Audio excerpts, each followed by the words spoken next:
Welcome to సరదా ముచ్చట్లు. సరదా ముచ్చట్లను ఎందుకంటుందంటే ఒకటే కాదు నా కాన్సెప్టు. నాలుగు ముచ్చట్లని 2 ముచ్చట్లు ఫాలో అవుతారని ఇది పెడుతున్నా. ఫేస్ కనబడతలేదు అక్కది అనుకోగలరు. నాకు అంత ఇంట్రెస్ట్ ఉండదు ఫేస్ చూపించడము.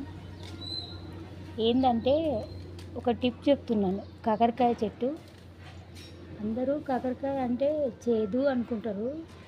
చేదు లేకుండా ఎలా చేయాలి అంటే, ఈ కాకరకాయలను ఏం చేయాలంటే కట్ చేసి నీళ్ళు పోసి దాంట్లో చింతపండు వేయాలి. చింతపండు వేసి ఉడికించాలి.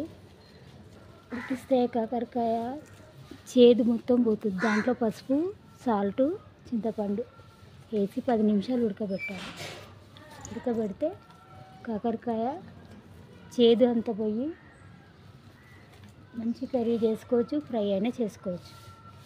ఇంకో విషయము, దీన్ని ఎందుకు చూపిస్తున్నానంటే, మనం పందిరి అలా వేస్తాం కదా, పందిరి అలా వేయకుండా ఇలా నిలబెట్టడం వల్ల చాలా సేవ్ అయింది. అంటే ప్లేస్ చాలామందికి ఉండదు కదండి.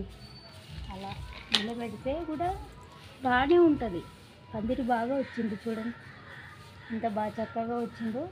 ఫస్ట్ మొదటి టైం ఒకసారి కర్రీ చేశాను, మళ్ళీ సెకండ్ టైం ఇది.